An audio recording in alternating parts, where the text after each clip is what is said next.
Ya, pagi hari ini kita mau belajar tentang sesuatu hal yang eh, sangat penting dalam kehidupan kita bahwa eh, hidup di dekat dengan Tuhan itu adalah sesuatu yang paling indah dalam kehidupan seseorang. Jadi eh, dikatakan kalau kita tinggal dalam Tuhan, kita akan berbuah banyak, kita akan mengalami berkat Tuhan.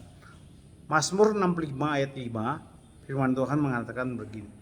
Berbahagialah orang yang engkau pilih dan yang engkau suruh mendekat untuk diam di pelataranmu. Kiranya kami menjadi kenyang dengan segala yang baik di rumahmu, di baitmu yang kudus.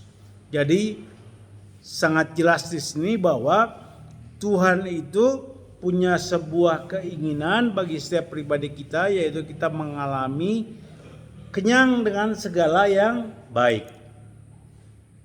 Artinya apa? Di sini kalau bicara kenyang dengan segala yang baik, artinya manusia itu punya kebutuhan untuk hal-hal yang baik dalam kehidupannya. Bukan hanya berbuat baik, tapi kebutuhan hal yang baik. Ada kebutuhan hal yang baik. Nah, oleh karena itu makanya banyak orang yang mencari kebutuhan baik itu kemana-mana. Ada yang salah jalan, ada yang jalan yang benar, ujungnya jadi salah juga kan, seperti begitu kan. Banyak ininya. Nah, Mazmur ini oleh Daud mengerti banget, memahami bahwa hanya hidup di dekat Tuhan di saat dia mengalami kesusahan, ada ancaman musuh di situ, dia bisa mengalami hal yang baik. Artinya begini, sama seperti ketika hari-hari ini musim hujan lebat sekali ya, hujan luar biasa. Tempat yang paling banyak diserbu orang ketika hujan itu biasanya Pak, halte untuk berteduh. Tempat di mana mereka tidak akan terkena air hujan. Pada saat itu air hujan dianggap musuh oleh kita karena bisa sakit. Jadi mencari tempat perlindungan. Nah, ini yang menjadi pertanyaan. Apakah kita merasa perlu mencari tempat perlindungan, ataukah kita merasa kekuatan kita, kehebatan kita, kepintaran kita bisa menolong kita mengatasi masalah itu. Nah, ini yang harus benar-benar kita perhatikan baik-baik.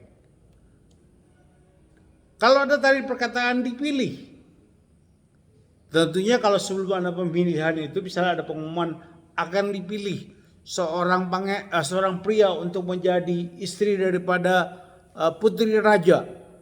Ada kriterianya nggak? Syaratnya ada nggak? Ada. Mungkin muka ganteng, mungkin deposit, mungkin apa semua segala macam. Tapi kira-kira kalau Allah yang melakukan pemilihan, ada kriteria nggak? Ada kriteria nggak? Pasti ada juga. Apa kriterianya? Orang yang mau dipilih. Karena semua orang diselamatkan. Yesus mati di kayu salib untuk menyelamatkan semua orang berdosa. Amin ya. Tapi masalahnya kita mau nggak menjadi bagian daripada keselamatan itu? Itu yang menjadi permasalahan. Nah, mengapa Tuhan mau Dia memilih kita untuk bersama-sama dengan Dia? Karena Dia yang paling mengenal kita. Bahkan dalam rahim ibu kita pun Dia sudah mengenal kita. Jauh. Bahkan dari diri kita sendiri. Saya kemarin ke Jakarta untuk melihat terakhir kali Aca, saudara saya, bagaimana dia melayani Tuhan yang luar biasa.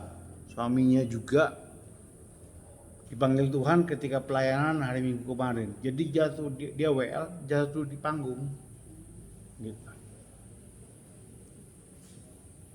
Nah, pas seperti begitu saya terima beritanya, saya mikir gini, waduh Tuhan, kenapa orang yang melayani Tuhan cepat-cepat dipanggil? Orang berdosa hidupnya lama, orang kepala batu hidupnya lama.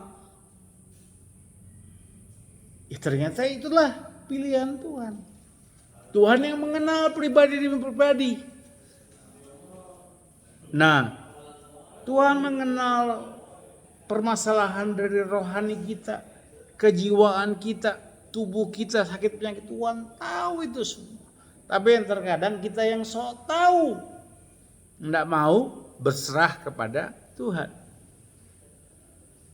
Adik, dikatakan berbahagialah orang yang engkau pilih, yang engkau suruh. Dipilih untuk apa? Disuruh untuk mendekat dan diam. Allah itu adalah Allah yang Maha Kudus. Siapa yang bisa naik ke gunung Tuhan? Orang yang bersih tangannya, bersih hatinya. Tapi bukan harus tunggu kita benar-benar jadi orang yang sempurna baru kita mau datang kepada Tuhan.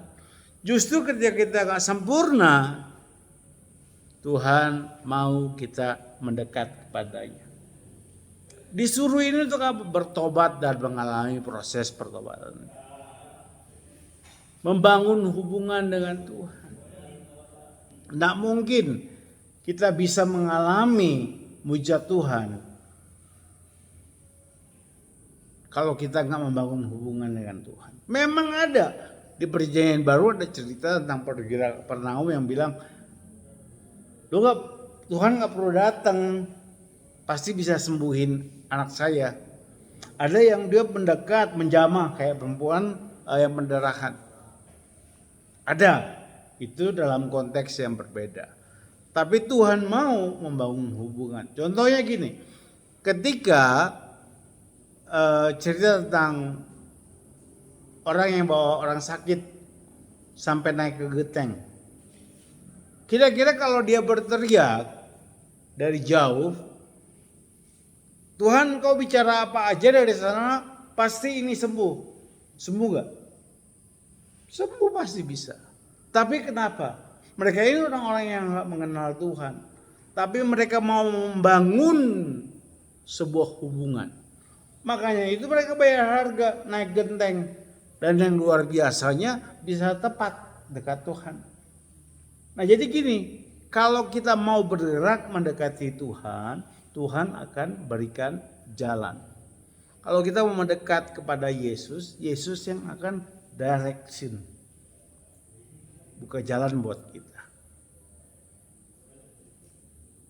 Si orang ini berempat ini dan bersama teman yang sakit belum mengenal Tuhan, tapi dia tahu bahwa kalau dia datang kepada Tuhan, makanya dia akan mengalami proses kesembuhan. Nah, kenapa kita mengalami kematian rohani? Sulit datang kepada Tuhan, sulit mengucap syukur kepada Tuhan. Saya kemarin pagi ini semuanya dikit, berangkat subuh.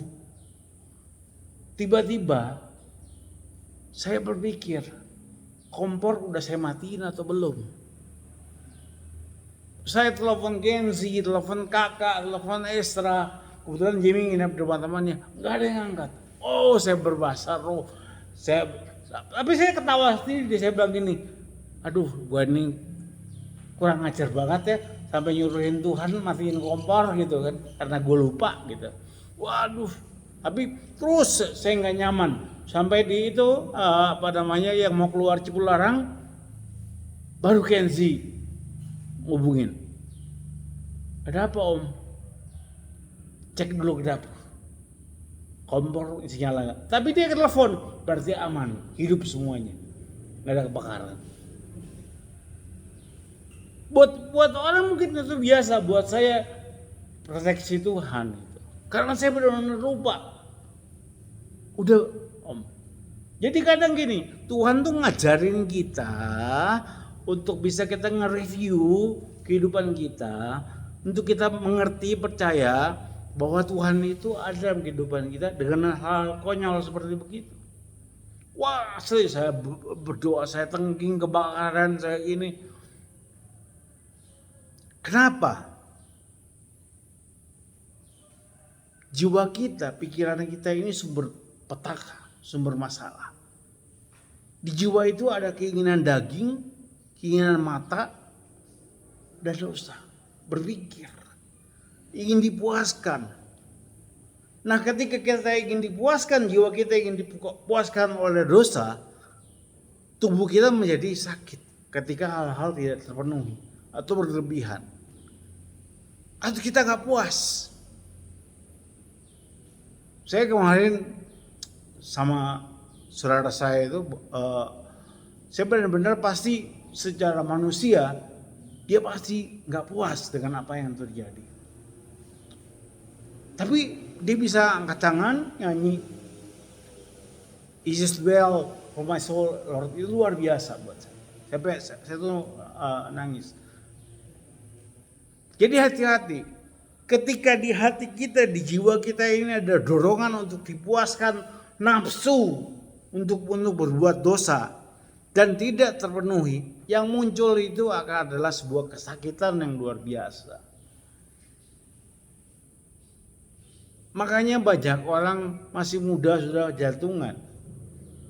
Udah jadi orang, maaf kata, disabilitas mental, depresi yang berat. Karena apa? Longor, kalau orang Medan bilang. Cuman bisa misalnya melompat dua batu, tapi pengen terbang, itu kan orang bodoh. Nah, ketika jiwa kita sakit, tubuh kita sakit, roh kita, rohani kita mati, lumpuh, roh menjadi lemah. Makanya dikatakan terkutuklah manusia yang mengandalkan bukan orang lain yang kutuk, bukan ada roh nenek moyang atau apa, tapi kita, oleh karena kita terlalu mengandalkan diri kita sendiri, terkutuklah. Dan kalau sudah menjadi orang yang mengandalkan diri sendiri, apa yang dilakukan? Menjauh dari Tuhan. Pasti orang, gue bisa kok, gitu, seperti itu. Saya lagi belajar benar-benar, lagi diajarin Tuhan untuk rendah hati. Berapa hari ini saya ketemu orang yang luar biasa menyebalkan, pengen kemarin gitu, saya di depan Cikini nunggu gokar. Udah jelas-jelas saya bilang, saya tunggu di depan supermarket ini gitu kan. Nongol udah lama. Nelfon marah. Saya udah di depan. Depan mana Pak? Saya di depan. Di depan Hotel Puri, sebelahnya doang sih. Lama sih gue, aduh. Ya Pak, sabar, saya ke situ, saya jalan ke situ. Dibentuk. Nah, kalau Tuhan memproses kita dengan hal seperti begitu, jangan kita pikir bahwa orang itu yang gak benar. Tuhan sedang membereskan kelemahan kita dan you harus bersyukur untuk itu. Nah, oleh karena itu yang Tuhan mau bagi hari ini buat kita semua adalah kita harus percaya bahwa tidak ada yang mustahil dalam Tuhan. Tidak ada yang mustahil. Dan Yesus datang itu memberikan kehidupan. Dan kehidupan yang diberikan itu tidak seperti apa yang dunia berikan. Sumber pengharapan kita itu hanya Tuhan, gak ada yang lain. Nah, kalau orang mengenal Tuhan, apa yang harus lu lakukan? Punya iman, percaya bahwa lu pasti berubah. Lu pasti, jangan gini, buru-buru beli handphone, taunya meledup handphonenya. Kasihan deh lo. Itulah tanda orang yang gak menguasai diri, yang masih mengandalkan diri sendiri. Gitu. Harus bersabar. Saya lagi ini. Saya pengen banget main dengan istri, dengan anak-anak. Tapi dari mana keadaan ini sekarang kan? Puji Tuhan, saya dapat berkat. Hari Selasa izin Mas Bud, saya ke Pangandaran dulu sampai hari Kamis. Sama istri dan anak-anak. Izin. Saya izin, saya nggak mau sembarangan soalnya. Ada, bersabarlah. Terutama dalam pemulihanmu, bersabarlah, Tuhan pasti. Matahari itu pasti terbit. Mau hujan deras, mau apa, matahari itu pasti ada. Sekalipun ada awan tebal, mataharinya nggak kecolongan. Mataharinya kemana-mana ada. Kalau nggak sabar, nggak akan mengalami kebaikan Tuhan. Karena itu, yuk belajar untuk percaya. Saya sangat orang yang, waduh, saya lihat akhir-akhir ini, wah. Orang sih bilang begini, Bang, lu nggak capeknya lu ya, gitu. Ya bukan apa. Ketika kita ada di zona nyaman kita, hancur hidup kita.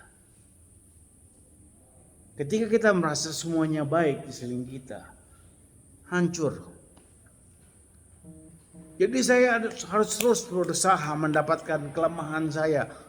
Dibenturin nggak. Saya ngelihat sekarang orang makin banyak yang aneh gitu loh. Nah, jadi saudara-saudara dikasih Tuhan, ini penting pesan firman Tuhan, bahwa sikap hati kita dan keputusan yang kita ambil itu adalah pilihan. Lu mau hidup seperti begini, hari-hari seperti begini sampai berakhirnya kehidupan lu, Tuhan gak marah. Tuhan gak marah. Tapi alangkah ruginya kita kalau kita gak menikmati kebaikan Tuhan, gak kenyang dengan kebaikan Tuhan. Saya mulai minggu depan izin lagi Mas Bud. Saya di Serang dan Karawaci khotbah bersama keluarga lagi. Ayo dong datang, kita makan steak, kita begini, kita penderanya di sana. Wah, mulai bersabar. Bersabarlah dalam pemulihan, karena Tuhan pasti melakukan yang terbaik. Jadi sikap hati kita, keputusan kita yang kita ambil adalah pilihan. Daud memilih sikap hati yang benar di hadapan Tuhan. Orang yang sungguh-sungguh memiliki iman percaya kepada Tuhan tidak hanya diberkati, tapi akan menjadi berkat bagi orang lain. Jadi coba kalian bandingkan hari kemarin dan hari ini. There is something different or not gitu loh dalam kehidupanmu gitu. Ada sesuatu gak, oh hari ini gue lebih bergairah nih dengan Tuhan. Atau ya Tuhan, gue mah mengalir. Nggak ada. Di dalam Kristus tidak ada mengalir. Yang ada progres, meningkat. Semakin percaya, semakin pulih. Semakin menjadi berkat. Itu yang ada. Jadi bukan mengalir. Yang mengalir cuman tokai. Gitu. Wah, pendetanya ngaco ini jorok ngomongnya. Nggak ada. Dalam Kristus tidak ada yang namanya mengalir. Progres, meningkat. Amin. Silakan dibagikan perjamuan kudusnya.